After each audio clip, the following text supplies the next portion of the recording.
The Patriots have essentially said they are ready for battle. In the latest chapter of Deflategate, the NFLPA filed an appeal for Tom Brady, and the Patriots have created a website, context.com, to respond to the Wells report.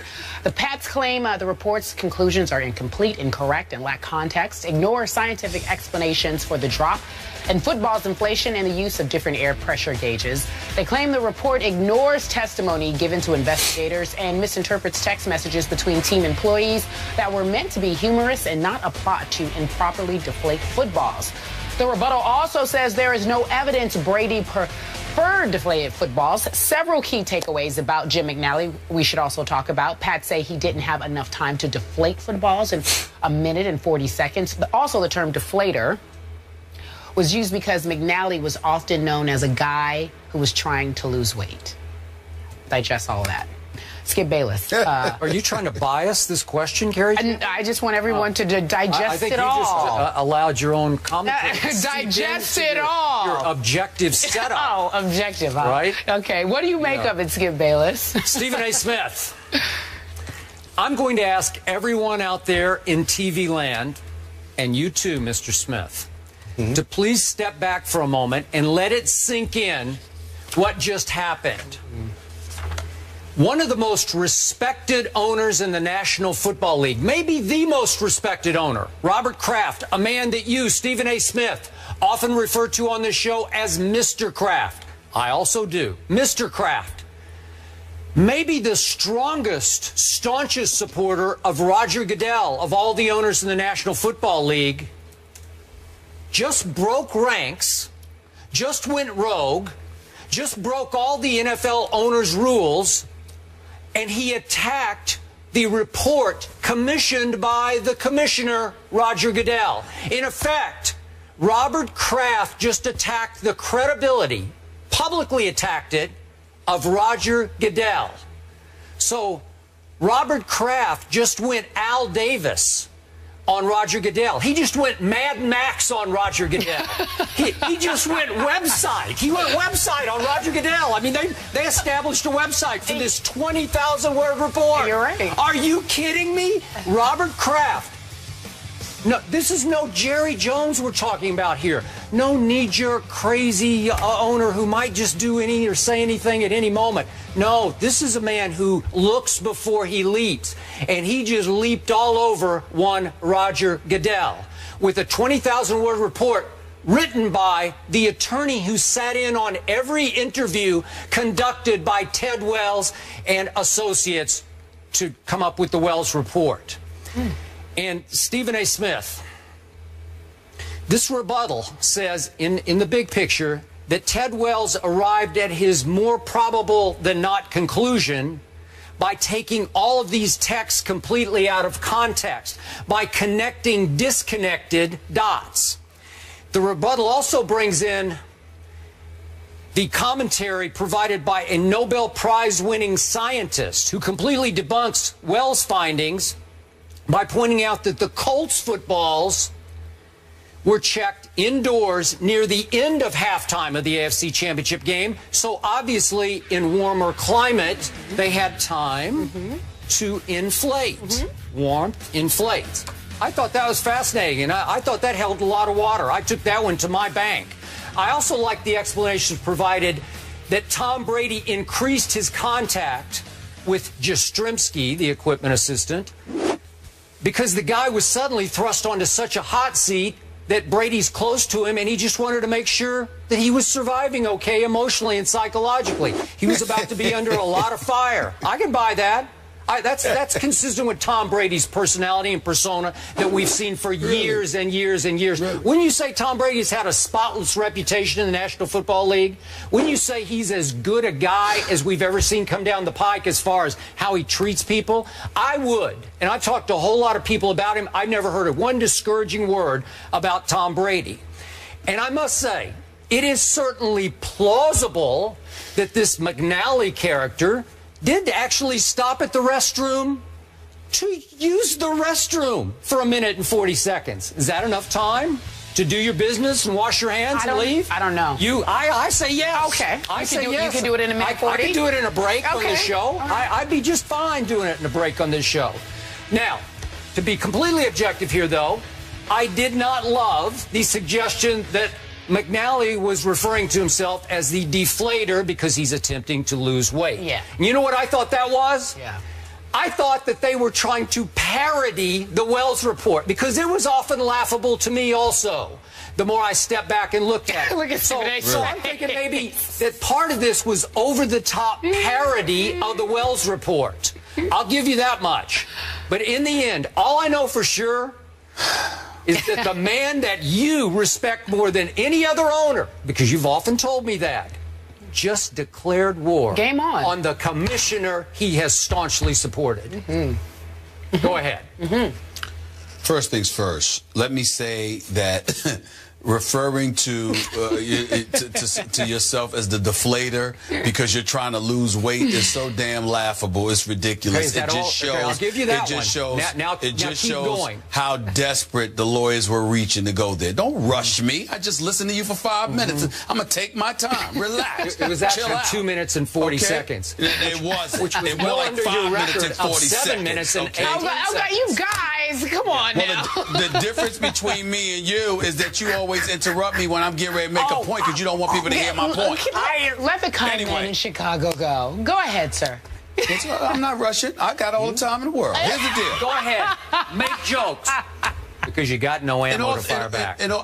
Skip, you're absolutely right. I have absolutely no ammo because you're nitpicking. You're picking the report apart. Skip, I don't know what to say to you. You read the report, and initially you thought it was indictable against Tom Brady. Now you've stepped back. Now you step back, and then all of a sudden, you've got all of these holes you want to poke in it after speaking to people close to Tom Brady. I understand it. I'm not going to knock you for that, Skip Bayless. I refuse to be moved by that. Because if you recall, long before the investigation was completed, even during Super Bowl week, in Arizona, I was sitting there looking you dead in your face and saying to you, don't tell me the quarterback knew nothing about the deflated footballs. Tom Brady lost me when he tried to pretend and feign complete ignorance as to what had transpired and what was going on. I told you back then, it was much ado about nothing to me. I didn't find inflated football to be a big deal. I didn't give a damn if it was a Nerf football he was throwing around. He stomped the Indianapolis Colts. They ultimately beat the Legion of Boom. There's nothing to talk about. They're Super Bowl champions, and he's worthy of it. The flip side to it, however, is when the man tried to sit there and tell me that he had no knowledge of deflated footballs when, in fact, he's the quarterback. I don't believe that. Now, if we want to debate the significance of the penalty, we also have to point to the fact that his lack of cooperation, at least perceived by the NFL league office, plays in part, at least, to the 4-game suspension they ultimately handed down. There's nothing to refute that.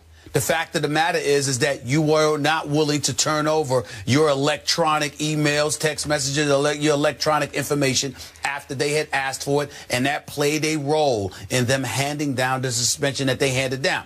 Now, there's one issue to dispute the deflated footballs and his specific role in all of that. But there's no disputing what they interpret as his lack of cooperation. And if they're saying that that's part and parcel as to why they handed down a 4-game suspension, last time I checked, it's specifically within the commissioner's right to make whatever ruling he deems suitable, because that is power bestowed upon him by the very owners he works for, which includes Mr. Robert Kraft, as well as the Players Association, via collective bargaining negotiations. And speaking of the Players Association, I like DeMaurice Smith, and I'm in no position to question his efficiency, his competency, or anything like that. I won't do that to that man. I respect him. I respect the way that he's going about the business of representing the players from what I know, and I will give him his due deference and respect on that in that regard. But I must confess to you that the Players Association is getting increasingly annoying to me, because once again, we see a line here where it says, given the NFL's history of inconsistency and arbitrary decisions in disciplinary matters, it is only fair that a neutral arbitrator hear this appeal, as opposed to Roger Goodell. Well, damn it, who the hell collectively bargained to give him that power? That was the Players Association. So you want to sit there and piggyback off of that and to try to engage in revisionist history or to do whatever it is that you feel the need to do so you can change what you collectively bargained for? I don't want to hear that. As it pertains to Mr. Kraft, Skip Bayless, here's the bottom line. The respect that I had for him, the Patriots being America's team, I still believe that. Him being America's owner, I still believe that. I love this man as an owner. I respect him profoundly. I have nothing negative to say about Mr. Kraft. But just because he's taken this position, I'm not moved by it. If I were him, I would do the same thing. He believes his franchise quarterback. He believes his head coach. He believes in his organization. And Roger Goodell's decision, indicting his organization, essentially labeling them cheaters, guys who skirt the rules, who try to circumvent their way around things that patrol this game. He has taken a personal affront with, and he should. He owns the franchise, and he doesn't believe that to be the case. I don't blame him one bit, but that doesn't mean he knows every little minute detail that Tom Brady engages in, nor that of Bill Belichick. I have no problem with Robert Kraft taking this position. He is standing up for his organization and the subordinates that work under the name of the New England Patriots that represent his brand. That is what an owner should do. I find no issue with it whatsoever, but I'm also not taking it to the bank that because he's going after Roger Goodell, that there's an elevated level of veracity that ultimately gets attached to the New England Patriots because of it. He believes what his quarterback and his coach is saying. I do not. Period. Okay, do you realize that the man you respect so much just went website on the commissioner? Do you know how profound the impact of that is? Do you know how much he just broke ranks with all the other owners? So what? Listen, this is not a man who just goes off half-cocked. This is a man who had the entire week before the Super Bowl to conduct his own investigation. And what did he do? Moments after he landed in Phoenix, he marched right to the podium and said, I have an announcement to make. You're going to owe us an apology. That's how strong. Remember, he had been able to question all of these people. I'm sure Mr. Kraft had questioned Jastrzemski and McNally the week before the Super Bowl. He had lots of time to do that. He knew what he was speaking of, and he is digging in like I've never seen an owner dig in before. Oh, please stop it. Stop. The fact of the matter is, the fact of the matter is, Skip Bayless. Show me one. Do you want to let me talk? Because I had a question for you. I'm Okay, trying to get you ahead. to answer my question. Can I ask you the question? Yeah. Did you not know all of this before when you read the Wells report and you came to the conclusion that it looked really bad for Tom Brady? Did Robert Kraft not address the media, not demand an apology, didn't dig in hard before you read the Wells report? Did that not happen? Yes, but I told you yesterday. Yes, I read the report overnight. I read it late into the night trying to watch a playoff game, and we came in at 10 o'clock the next morning, and I said, you know what, you got me.